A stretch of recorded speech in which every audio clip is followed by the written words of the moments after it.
Hola, ¿qué tal? Soy Javier Montoya, el pastor. Hola, soy Luisa Restrepo y esto es Teología para Dummies.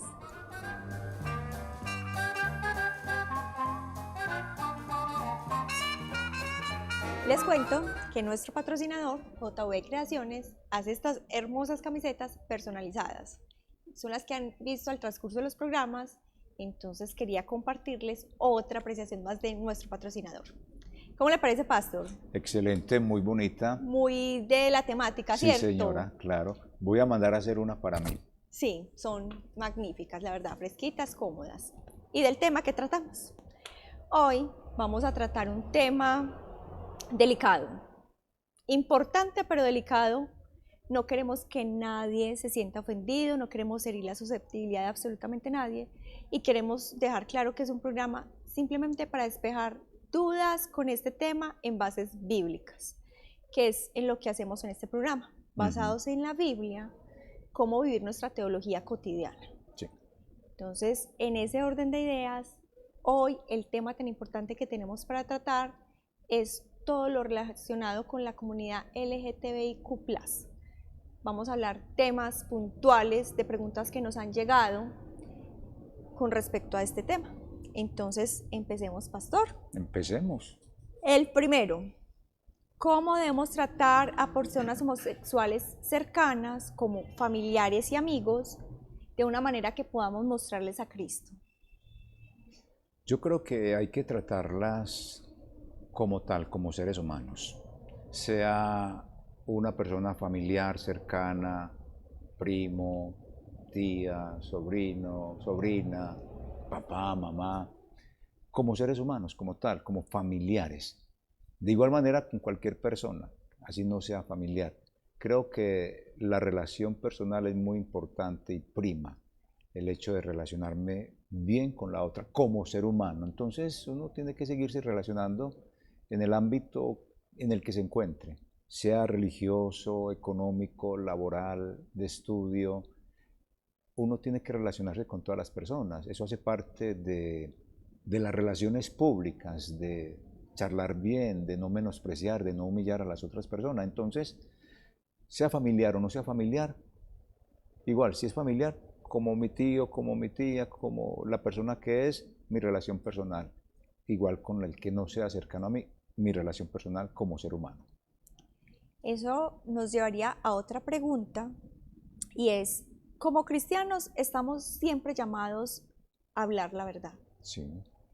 pero ¿somos nosotros los cristianos los indicados para confrontar con esta verdad a nuestros familiares y amigos con esta inclinación homosexual? Bueno, la verdad siempre la tenemos que hablar y como usted lo dice, es el Evangelio.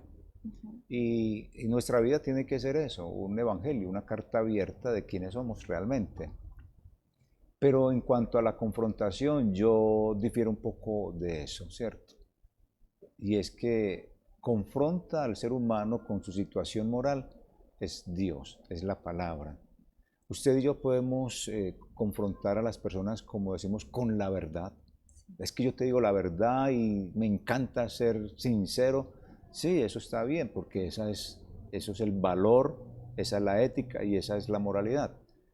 Sin embargo, frente a situaciones tan puntuales y específicas como en este caso, que no sería solo el homosexualismo, puede ser también el adúltero, puede ser también el que comete un asesinato, el que roba, el que miente. Es presentar mi vida como tal, testimonio de Dios, pero lo que va a confrontar a esa persona con su situación pecaminosa es la escritura, no es uno, porque a veces uno trata de, se enreda en una discusión que puede acalorarnos y no se saca ningún resultado bueno. Antes distanciamos las relaciones porque el otro se siente atacado y uno se siente con un poder impresionante. Entonces, la realidad del asunto puede ser como este ejemplo de Jesús con la samaritana. Él se encuentra con esta mujer y le dice que Él es el don de la vida, el agua que ella está necesitando, lo que le estaba diciendo a Nicodemo, que Él era el don de la vida y Nicodemo no había entendido. Y en esa presentación del Evangelio, yo soy el don de la vida, que le dice a ella, yo soy el agua que tú vas a beber, presenta el Evangelio y después le dice, ¿sabe qué? Traiga a su esposo. Y ella cae en cuenta, yo no tengo esposo. Y Jesús le dice, ah, sí, has tenido tantos maridos y el que tienes ni siquiera es tu esposo. Queda confrontada con el pecado. ¿Quién la confrontó? El Evangelio, la Escritura. Y eso es lo que uno tiene que hacer con estas personas, sea cual sea, ¿cierto? Sí. No solamente es este grupo de personas que tienen esta situación, homosexuales o lesbianas y con todos los más que hay ahora. Sí. Cualquier persona que viva una situación de pecaminosidad es y debe ser confrontada por la Escritura. Nosotros presentamos esa verdad, pero la Escritura es la que la va a llevar a la realidad, la va a desestabilizar y que se ubique como debe estar ubicada. Muy bien. Nos llegó una pregunta que me imagino que muchos hemos tenido esa duda y es un poquito fuerte, pero que es algo que viene realmente impactando la vida de las personas cuando hablamos de este tema y tenemos una creencia. Sí. ¿Los homosexuales van al cielo? Y sí es importante esa pregunta, ¿cierto? Con todo este mover de la ideología que existe y mire, la pregunta es interesante y tiene que ser escueta, tal como lo dice la Escritura. La palabra de Dios nos muestra que los incrédulos, que los borrachos, que los adúlteros, que los afeminados, que el que miente no entra al reino de los cielos. Entonces no es exclusiva para este grupo de personas a las cuales pues nos estamos direccionando en este tema. Es para todo aquel que no tiene a Jesús. Nadie puede ser salvo si no ha tomado en su vida un arrepentimiento de sus actos pecaminosos, de aquello que está establecido en la Escritura, que Dios dice, esto no se debe hacer, no se puede hacer. Entonces, un homosexual, como cualquier otro pecador, no entra al reino de los cielos. Hay que acercarse a Jesús. Y lo más bonito es que Jesús se acerca a cada uno de nosotros para que podamos entrar al reino de los cielos. Se puede acercar a estas personas también. Es más, se ha acercado.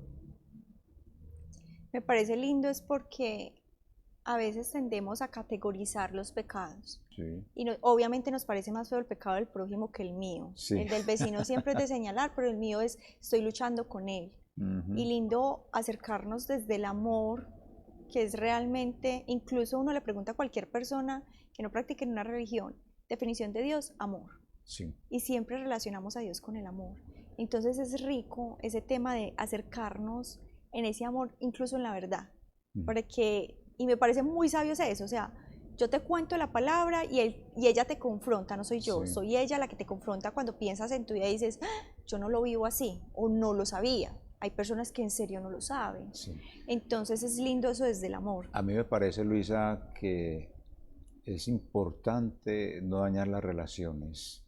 Hay gente que sataniza inmediatamente todos los asuntos del otro.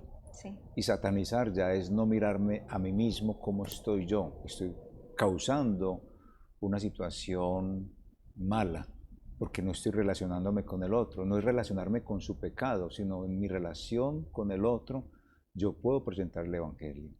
Y con amor presentar lo que el otro está necesitando, el amor de Dios. Eso es muy importante, pero a veces los evangélicos, qué pena decirlo así, nos volvemos personas que cortamos la vida de todos los demás, Sí. cuando Cristo no nos la ha quitado a nosotros todavía. Sí. Eso es un tema de confrontación para nosotros mismos, porque siempre hablamos el mundo cambia, el mundo peca, pero ¿cómo nos confrontamos nosotros mismos cuando tenemos esos sesgos tan grandes con el pecado y el pecador? Sí. Dios nos mandó amar el pecador aunque estemos lejos de ese pecado y no incluye al otro, a mí mismo. Sí. Entonces, lindo volvernos a reubicar en ese punto. Sí. Otra pregunta que nos llegó, que también está un poquito peludita, es de una persona que tiene una fe, creería yo, muy abierta porque no hace alabanza cristiana, puede escuchar una prédica, hace devocional, pero al mismo tiempo, pues, con la familiaridad del catolicismo nos pregunta por qué en la religión católica el Papa avaló la homosexualidad Y nosotros como iglesia cristiana no la avalamos y se supone que nos basamos en la misma Biblia, leemos la misma Biblia. Entonces, ¿por qué basados en un mismo libro donde nosotros defendemos esta posición, ellos hablan de otra posición leyendo la misma Biblia? Bueno, ahí mismo está la respuesta en su pregunta, la posición, ¿cierto? Es que cada uno puede opinar acerca de sí mismo lo que quiera y puede opinar de la Biblia lo que quiera. Sin embargo, la Biblia no la va a cambiar el hombre, porque es un establecimiento, algo establecido por Dios. Y al ser establecido por Él, no vamos a cambiar lo que Él ha colocado como tal. Entonces, desde ese punto de vista, cualquier ser humano, por muy importante que sea, puede pensar, no, es que no me parece lo que dice la Biblia, pero es que la Biblia no va a cambiar porque al hombre le parezca. Es el hombre que tiene que cambiar acorde a lo que establece la Escritura. Me llama mucho la atención el capítulo 1 de Romanos, donde Pablo presenta el Evangelio como la verdad y comenta que Dios ha presentado el Evangelio a través de la misma naturaleza, para que lo conozcan. Dios ha presentado el Evangelio a través de su pueblo y Dios ha presentado el Evangelio a través de la verdad. La verdad es el Evangelio. Pero los hombres amaron tanto su pasión que quisieron cambiar la verdad o desecharla. Entonces él dice, listo, los entregó a sus pasiones vergonzosas. ¿Por qué? Porque está planteado que Dios no va a cambiar su palabra como Él la estableció. Desde ese punto de vista es donde todas las opiniones pueden existir en relación a la Biblia, pero la Biblia no va a cambiar porque está establecido por Dios desde Génesis. La pareja es hombre, mujer, una pareja heterosexual. Así la humanidad cambie todos estos conceptos. Al final Dios es el que va a decir, es así. Entonces, ¿qué hace Dios? Sigan su camino como quieran, porque ya les he hablado y no han querido, pero al final del camino nos encontramos. Sí, ya es como el tema de yo tomar mis decisiones, decido cómo regir mi vida y ya en la eternidad eso traerá sus premios o sus consecuencias, Sí, pero sí, en esa misma, pienso yo que en esa misma amplitud que tiene Dios del pensamiento de yo te digo lo que debe ser, pero tú escoges, sí, es tu elección y, sí, y si Él respeta eso, pues obviamente nosotros deberíamos también tener ese ejemplo del claro, respeto, así no estemos de sí, acuerdo. claro. Eh, También otra pregunta de las que nos llegó dice, si los homosexuales también son creación de Dios, ¿por qué no pueden ser salvos? Pero la pregunta parte de alguien que cree que Dios creó a los homosexuales, ¿cierto?